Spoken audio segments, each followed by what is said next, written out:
recording. There we go. And I think you have to approve it. Yes. Good morning or good afternoon, Xiaolong. I'm Karen Christensen, and I'm here to talk today once again to my dear old friend, even though we've never met in person. It's the first time we see on video, right? I think so. We've recorded some things on audio, and we've but not video. Yeah, not video, and it's just amazing to me. I went back. We've been corresponding for a long time now, so quite a long time indeed. Quite a long time, and done things together, including the 100th anniversary edition of The Wasteland, which I remain very proud to have had your contribution to that. Thank you. I love to do things, about poetry, about T.S. Eliot. So it's really honor for me to do that. It's so this recording is focused on poetry, and it came about because I was thinking, I just found myself sitting by the pond this spring and thinking, what is the poetic impulse? Why do people write poetry? Why do people read poetry? In the past as well as in the present. And I thought, I know the person to ask about this, because you not only write poetry yourself, you studied poetry, you translate poetry, and you even write about a character who is himself a poet. So, and then of course the Chinese and the English, and I was thinking, how so the poetic impulse, and then the difference between Chinese and English poetry, and how on earth you managed to think about that, let alone translate it. Well, let me say this first. To some extent, it is an impossible mission to translate poetry. And I can only touch on some aspects of the impossibilities here, okay? For example, a line in classical Chinese poem usually consists of 5 or 7 characters, right? 五绝, 七绝. But can we really convey the full meaning of the original in just 5 or 7 syllables, or what we call the feet, right? Yeah. And for another instance, a large classic Chinese poetry use just one rhyme or rhyming word throughout. But it's so different in English, right? Well, we have patterns. Yeah, we have like A, B, B, A, B, A, B, C, D, C, D, like the sonnet. You have really a number of patterns. So that is why, I'll say we have to know what we can do and what we cannot do in poetry translation, right? You cannot say, I just want to have one line, okay? Consist of 7 feet or syllable. No, that's impossible. And it's also pointless, because when you do so, you have to sacrifice the meaning, right? Of course, you can say, oh, I cut, okay, and cut, and to fit, right? But the translation really does not like a poem at all. That sounds like that would be a very mechanical approach, wouldn't it? Almost a computer approach, telling the computer, you must do this, without context, without the sense of meaning or feeling. Exactly. So, one well-known Chinese scholar, and his name is Wang Zuoliang, and I really respect his work and respect him. He said something, right? The translation of poetry would better be done by a poet, because only the people who know the sensibility of a poetry language can you do that, right? Otherwise, well, in one sense, you can say poetry does not consist in what you want to tell. Poetry is more because of what is how you see it. You see it with the original linguistic sensibility, and then you convey it. Of course, it takes several steps, right? Convey it, yeah, in the target language. So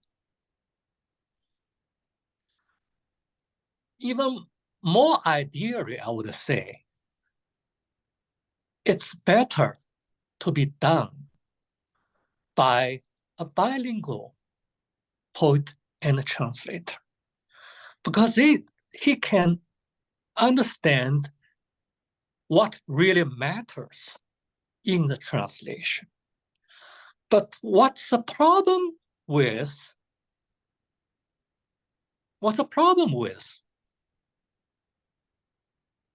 the translation we have read, especially the classic Chinese poetry into English?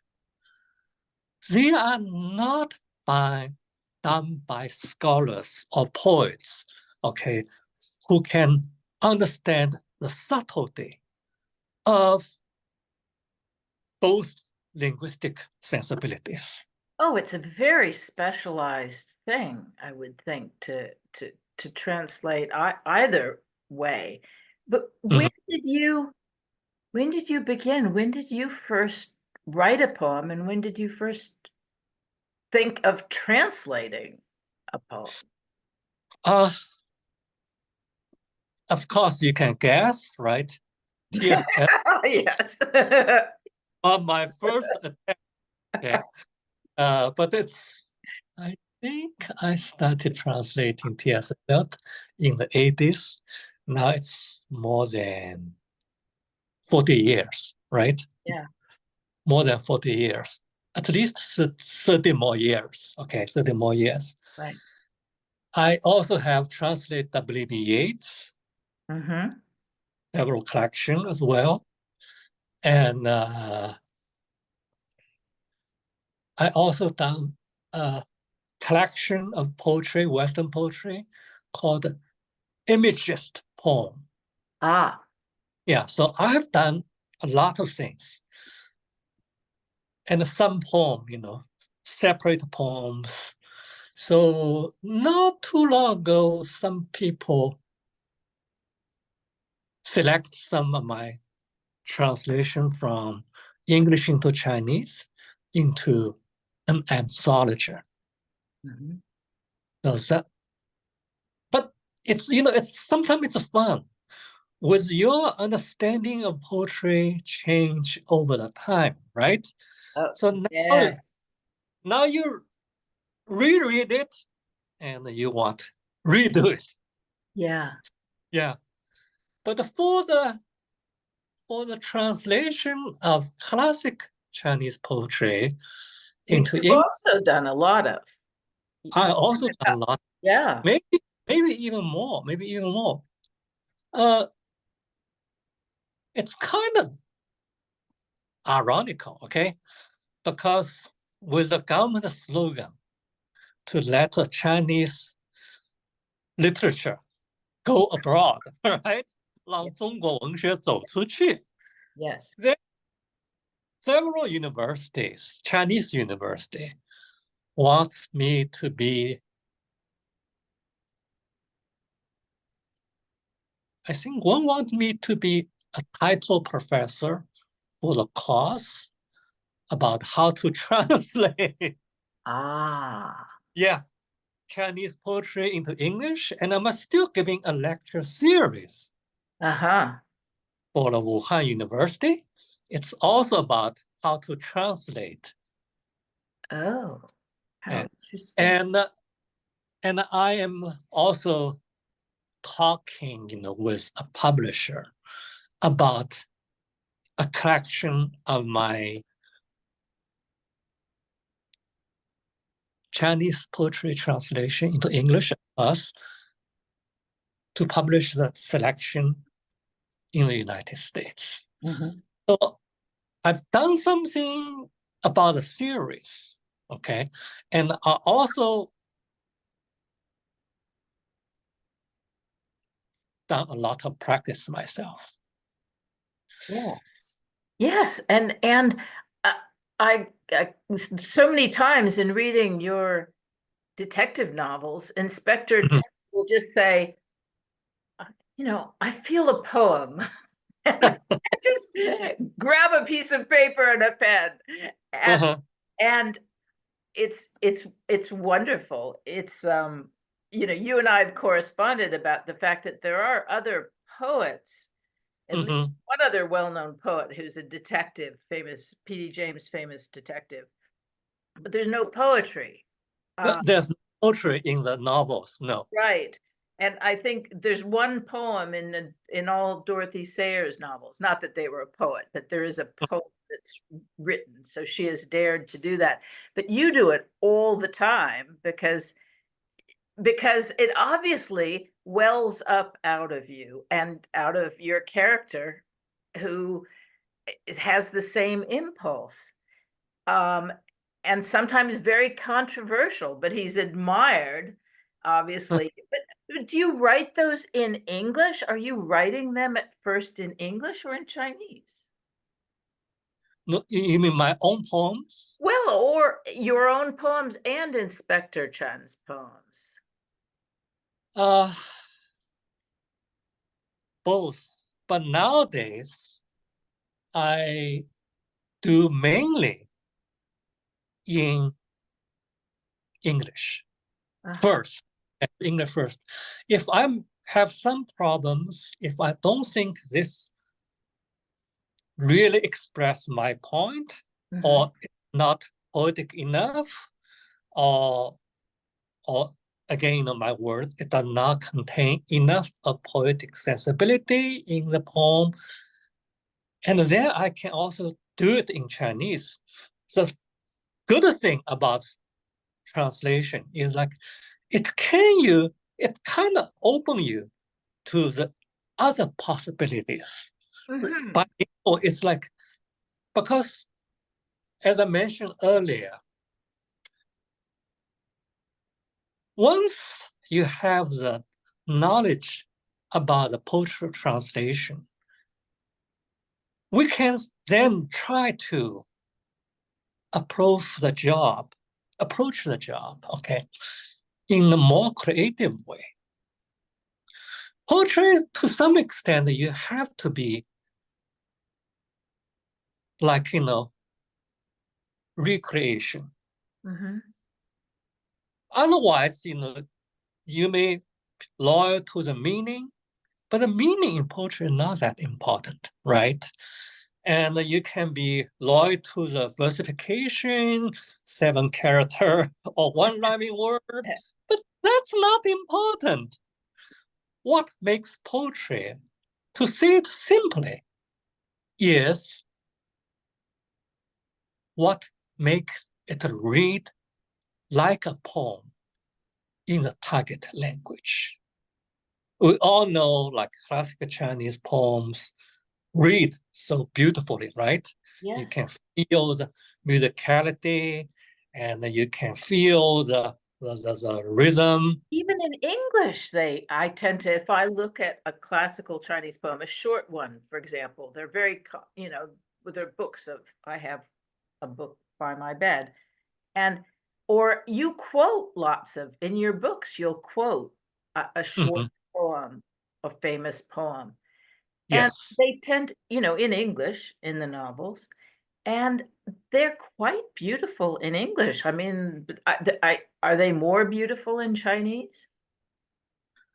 Sometimes we can say we can try to be equal, but at the same time, it's different.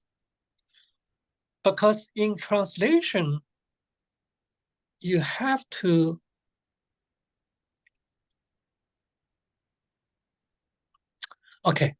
you have to do two things, or you can do it simultaneously if you can. One is foreground the original linguistic sensibility, okay? Because poetry is push the potential of one language to the extreme, like T.S. Eliot, right? Really push the language to the limit. Okay, that's one thing we have to do. But another thing we can do is to integrate. It's to integrate the Chinese and the English sensibility together in your translation, because your poem are going to be read by contemporary English readers or non-Chinese readers, right? So if the reader does not feel the sensibility, does not feel it's like a poem, no one will really want to read it. I think one of the problems with the Chinese translation does not going out of China so properly is because the translators, they do not understand, this kind of sensibility issues. Okay, they don't understand it. Like for example, a well-known Chinese translator, his name is Xu Yuancong. He has translated many books. Okay, but it's so bad now. You cannot read it. So how can you expect, the Chinese literature go out of China successfully? No. Because he's Chinese, he's translating into English? He translates into English, but you cannot find his book in any English bookstore. Right. Because it's very, very rare for someone to be able to translate into the language that is not their native language. See, you're actually truly bicultural. But Yeah, I think that's unusual. That sense, yeah. Yeah. I've found this.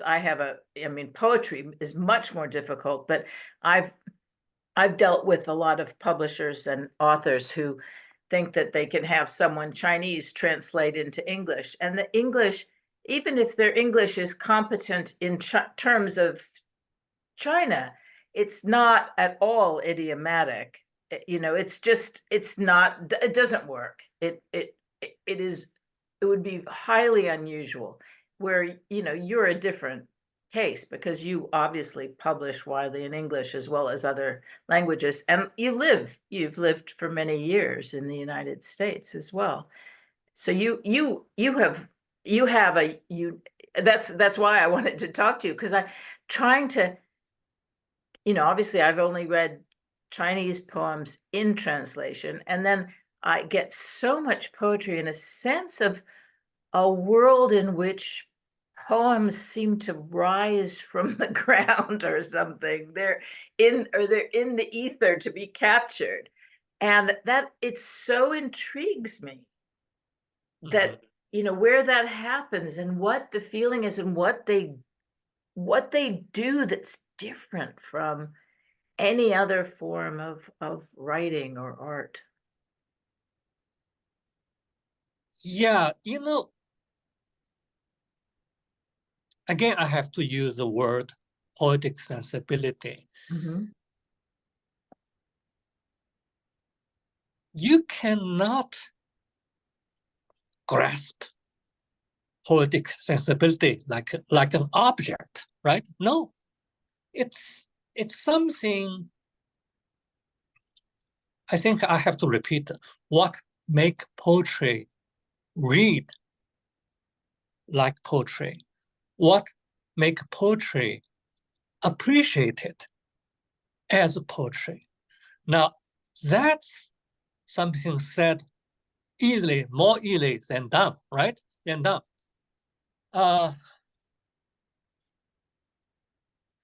I can give maybe another example.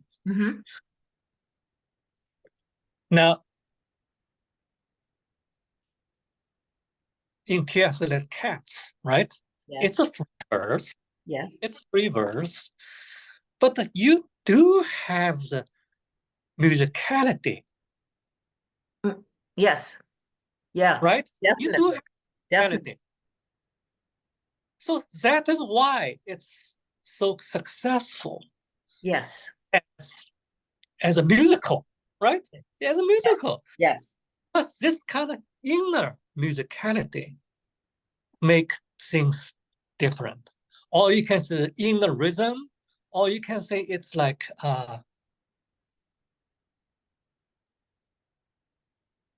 still like inner musicality better. It's not something mechanical. It's not something like predictable. Oh, dang, dang, dang, dang, have to be like this. No. Yes. So that is why,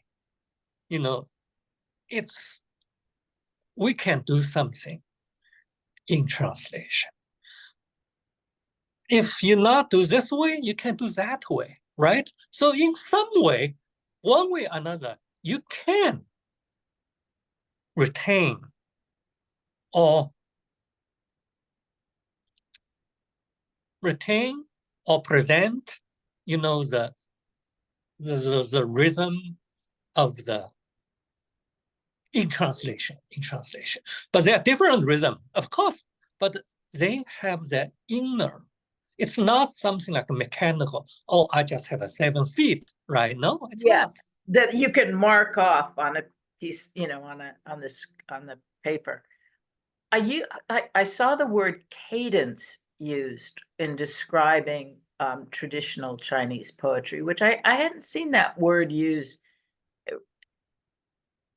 That there's that in, and I hadn't thought about the rhyming in traditional Chinese poetry. So, there were rules, but then of course there was free verse too. And you more are of that tradition.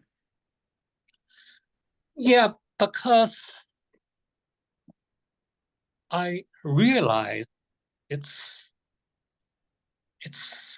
not possible to translate by following the rhyming pattern or iambic pentameter, Yes. something like that. No, it's not possible.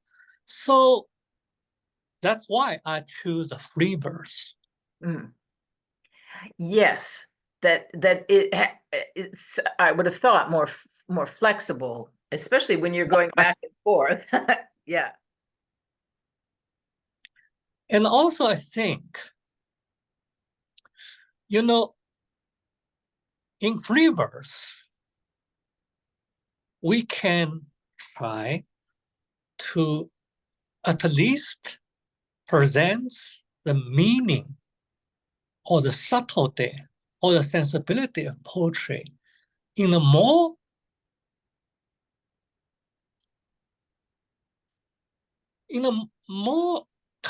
comprehensive way.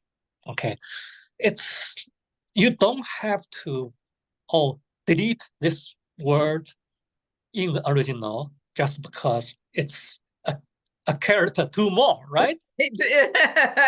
or grope madly for some synonym that's going to rhyme. Right? Yeah. It's really awkward. What I mentioned in Xuan Cong's translation is just like that. He will for the rhyming sake, totally ignore the other parts of the job. So that's horrible. Yeah. What about the revision? I one of the things I noticed in your novels, but also in the description of some of the books of poetry you've published about this thing of revising. So there's an impulse to write a poem, to get something down. Something happens, some idea comes to mind. You get something down. So even in the if you then pick up something you wrote yesterday or last week and you're revising it, how is that different? Are you applying any sort of rules? Are you thinking about the other language? What comes into that process? Okay, that's a very good question. Maybe to begin with, I must have told you before, I started writing poetry, not fictions, Yes. not inspection or Judge D, right? It's just poetry, okay? So you can say it's in my blood. At what age did you first start writing poetry? It's during the Cultural Revolution. So let me think. 13 or 14. 14.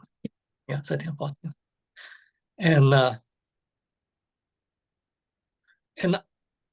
another thing I want to mention, because it's just funny, not only I have the character in my novels, okay, quote poems, right? In my two Judge D new book, yes, I also have a base in the plot on the base, also the investigation on the poetry, because in the Tang Dynasty, poetry is so important, and it takes a poet like Judge D. Right, you have actual poets as the character. Yeah. Get a clue and to solve the case. Yes. So it's kind of fun to me. And of course you can say it's a creative way, right? But you're like really, really pushing poetry to people who might otherwise not think of poetry as something that would be engaging to them or that had any relevance now. I think that that's quite exciting and much more vividly than having Adam Daglish be a poet, but never actually, we don't know anything about what he writes, except it's no doubt very austere. Austere, yeah. Yes, and actually, I noticed you have the Empress Wu in the novel that's coming out. Yeah. I'm excited about it. On the first Judge D book, Empress Wu's book, on the first one, I based on the poem written by Yu Shenji, the poetess. Yes. As the clue, the breakthrough for Judge D to push the case. So, and I also have something like appendix, include all Yu's important poems. Right. And how wonderful. We have a woman poet, we have literary romance, literary tragedy. It's really, it actually, that is one of the things that seems to me interesting, is what, what can poetry convey? Why do people write poetry and read poetry? Why is it meaningful beyond other forms? People write poems about nature, they write poems about God, they write lots of poems about love and loss. Well, again, T.S. Eliot example, okay? Yeah. I think one thing he did purposely for his verse play is because he want to have more reader read poetry, right? Because he knew, not too many people read poetry nowadays, but if people go see a play, and maybe in this way, it's kind of forget that it's poetry. And, yeah. So I got my, how you say that, I start writing Judge D or Inspection under his influence, right? It's a novel, but at the same time I can smuggle in my poetry, and usually I translate in a way, especially for my novels, this poem appearing in my novels, in a way not that academically, because I don't want to interrupt people's reading flow, right? So, but you also use poetry, essentially dissident poetry, in some of the novels, don't you? The one that echoes Animal Farm, but also the pollution, the lake, Lake Tai. Lake Tai, yeah. Another case, yes. Yeah.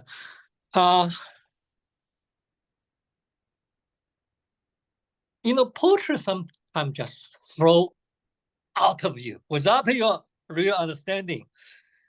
Dissident or not, sometimes it's thrown out like this. It's not like I purposely, try to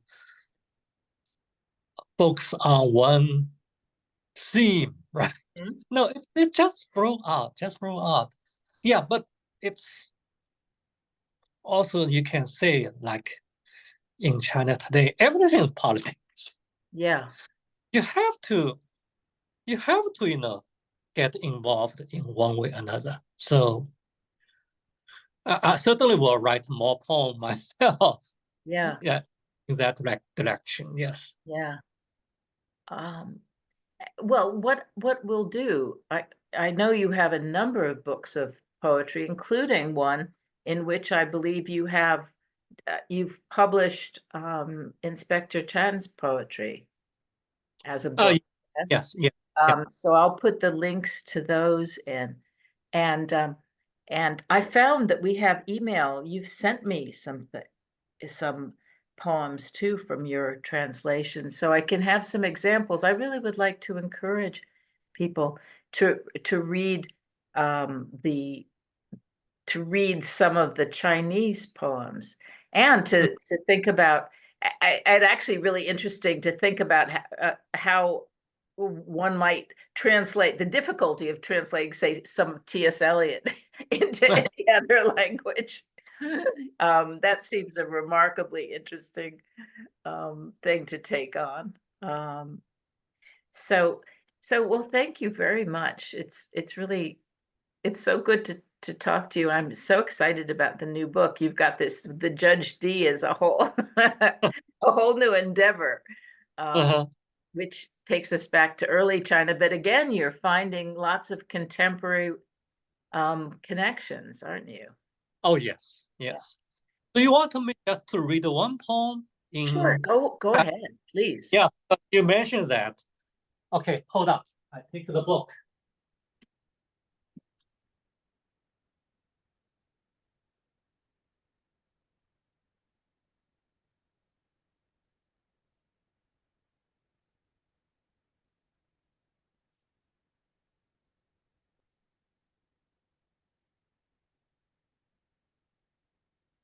Okay. The poem was written by Cui Hu, and the Chinese version read like this: 题都城南庄，去年今日此门中，人面桃花相映红。人面不知何处去，桃花依旧笑春风。Now I read the English version. Lines on the South Village. This door, this day, last year.